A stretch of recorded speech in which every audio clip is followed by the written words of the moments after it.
MsMurderMonroe here, the most infamous supervillain on YouTube, bringing you some Mystery Monday Black Ops Deuce with the Team Shoddy split screen exclusive featuring myself giving a 20-4 performance at the bottom and my shoddy partner Father Shoddy aka Guardian89 Sandcon with a fucking beast. 50-7 deservingly on top here in PLAZA on the Indian Ocean. Guardian and I dominate on these motherfuckers with the shotties. I unlocked the gold shoddy finally. Absolutely menacing. This was a dope match for us for sure, but I wanted to get a little bit more serious with this commentary, and I think that this is a situation that all of us has dealt with or will deal with as YouTube commentators. Now, throughout our journey here on YouTube, we tend to cross the paths of others on their own unique YouTube journeys. And in numerous occasions, these people that you encounter, they become someone that you begin to walk this YouTube path with, and without all these little silly analogies, simply we began to gain friendships with other commentators. Now, whether you're connected with them through a mutual friend or came across their channel with your own with your own eyes or your own terms, you both begin viewing each other's videos, you both begin talking to each other on various passageways of communication with each other, and most of the time, if all these encounters with your new commentating associate are positive, you begin to invest emotions in these commentators, you start to become their friends. So, in the gaming community, we're all one huge Venn diagram, all in general, belonging to the same circle, matched by our similarities to play and take some sort of investment in video games. Of course, in that one large Venn diagram circle, there are so many other smaller circles, all of whom overlap in some way, connecting us all together, wrapped in one big bubble of love for gaming. Now, as commentators, we all have our inner circles. Now, there is a difference between an inner circle and a clique in terms of attitude.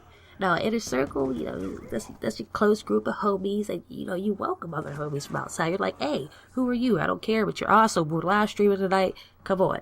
As opposed to having a clique, you may have the same little small group of individuals, but those people don't welcome people outside their circle. They're like, bitch, what the fuck are you, Fuck you.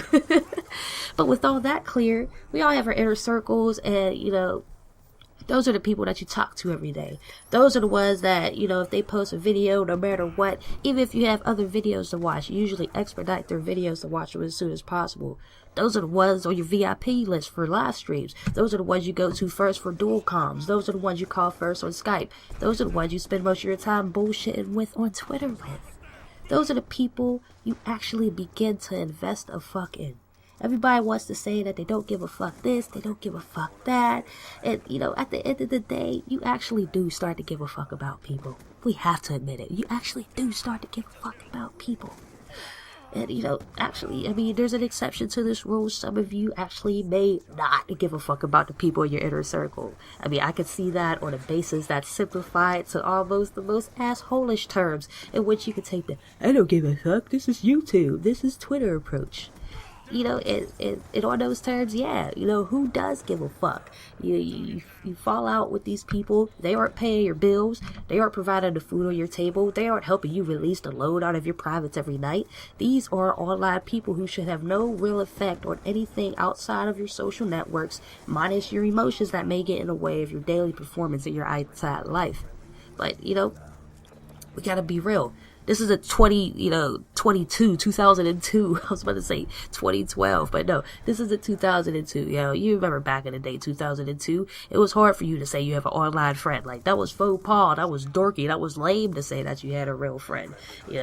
That the people that you talk to over the internet every day, that you talk to in Yahoo chat would be people that you wanted to hang out in real life. That was lame in 2002.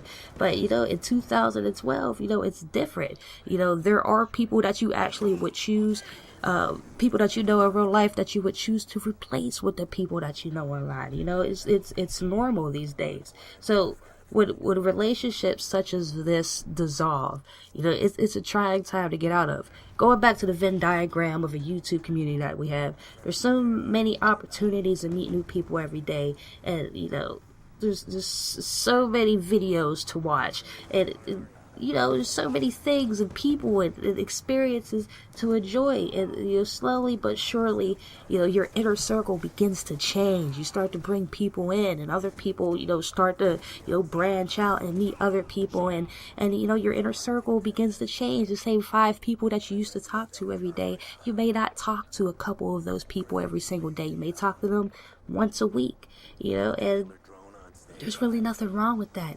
Meeting so many people that we meet online, from subscribers to fellow commentators and everything in between.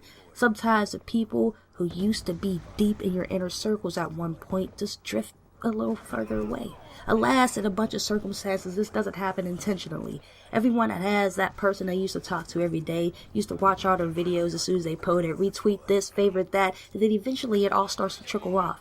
This is how you see many of friendships start to end, and it isn't for the lack of quote-unquote support. It's from the skewed view of the lack of support that causes poison in a relationship. I see many a commentator tweet about the lack of support from people, calling people out even on the lack of support. Why don't you watch me anymore? Why don't you do this? Why aren't you there for that? If you can watch other people's videos, but if you don't want mine, blah, blah. You've seen it. You've seen it. When you become patient for your homie's support, that's what kills the friendship. Of course, there's exceptions. Some people are assholes. My homie Pico, you hear his name a lot on my channel. He's obviously in my inner circle. He's also one of my favorite commentators, Herp or Derp. The reason I'm pointing out Pico is because he made a video series called How to Better Your YouTube Channel. And in it, he talked about how your views may be low due to the fact that there are so many people to watch, there's so many people to support, and so little time to do it. Me personally, I think I got about, 25 to 30 people at any given time who post videos at least 4 days a week, who rely, who count, who look forward to my support and feedback. You know how long it takes for us to create our own content, so out of respect, you want to watch everyone's videos because you want to let them know that you appreciate the time that they took to entertain you and share something with you to enjoy. My point is, sometimes distance doesn't mean that someone has a problem with you, or someone is mad at you, or that they don't like you anymore. There are people who used to be deep in my inner circle, but aren't anymore. But I still have mad love for them. I have no problem with them. I still love them to death. I just don't talk to them that much anymore. But, that's it. I'm going to get off of here. Rate, comment, and subscribe. Let me know how you felt about this Mystery Monday. Next Mystery Monday, I tell you, you'll be surprised by the video and the commentary. So peace. MsMurderMonroe, you've been murdered.